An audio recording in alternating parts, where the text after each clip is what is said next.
Mayong adlaw mga ka-farmers.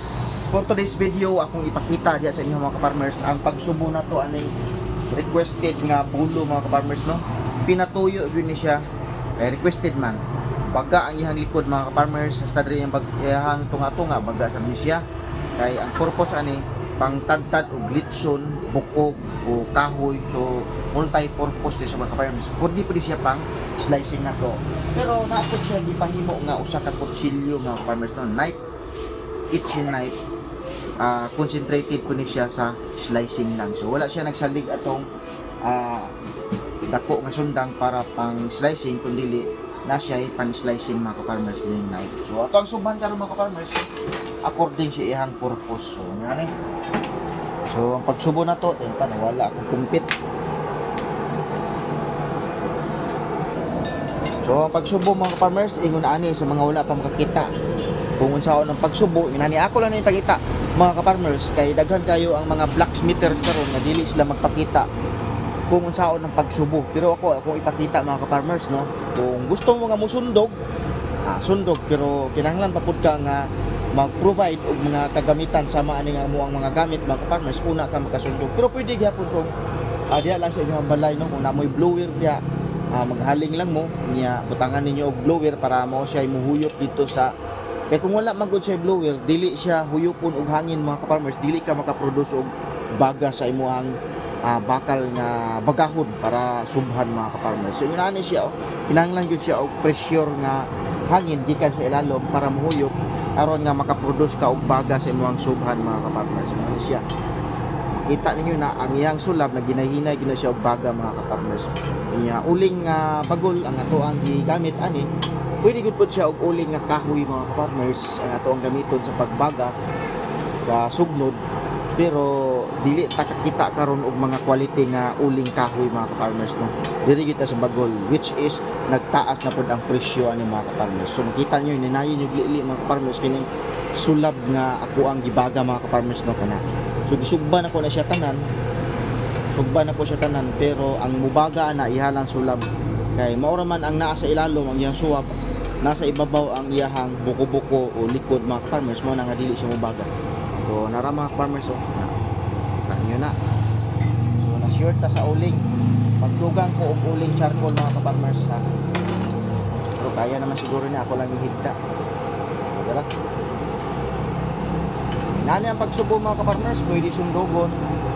Pero sa timplada lahi-lahi na ta mga farmers no, kay naman ni siya timplada gyud pod, pero kung dili na nimo siya iagi og timplada o adjustment sa subo mga farmers, pwede ra gyapon kung slicing lang ang purpose sa imong knife nga himuon no. Pwede ra pud siya itusmaw nimo sa tubig. Dunay uban mga farmers nga moingon sila nga itusok kuno sa punuan sa saging. Pwede ra pud gyapon, pero para sa kuha dili gina siya realidad mga farmers kanang itusok sa punuan sa saging.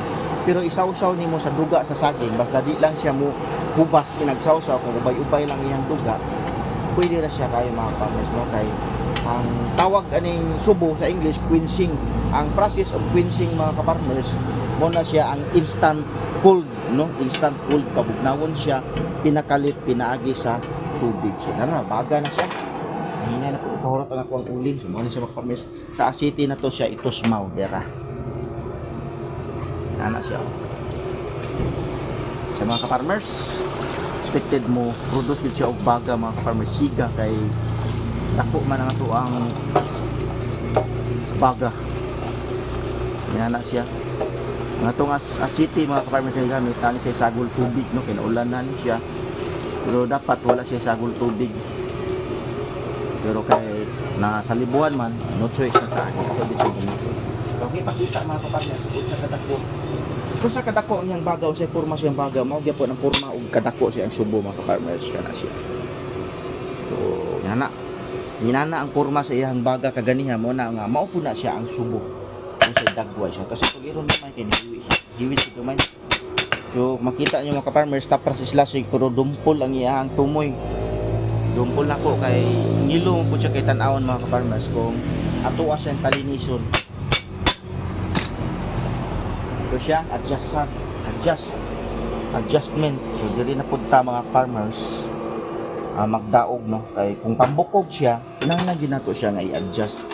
Panggahi siya kinahanglan nato siya nga i-adjust, pero kung pang slicing lang di na kinahanglan nga ibalik diri sa baga mga ka-farmers no, kay okay naman siya basta slicing lang, dili naman siya itadtad, pero kasagaran yun basta knife sundang ingon ani dili gyud na siya malikayan nga magamit gyud na siya sa mga gahi mga ka-farmers.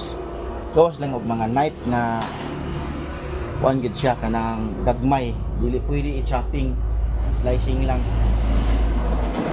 Di man gini mo ma-chopping ng gagmay mga ka-farmers, pero tag-as gani prone yun siya sa chopping mga ka-farmers, so ma-chop ko na siya.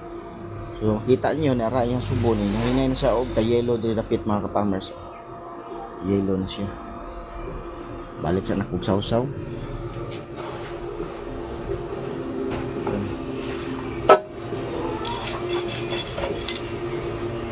Adjust.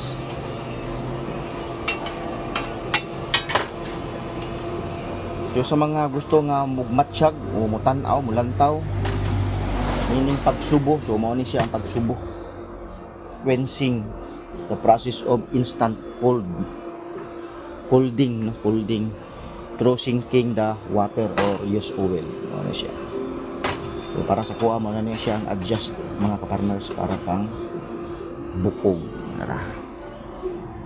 So nag-yellow na siya. So para ma-steady ang subo ato siya padagay-dayan og asiti.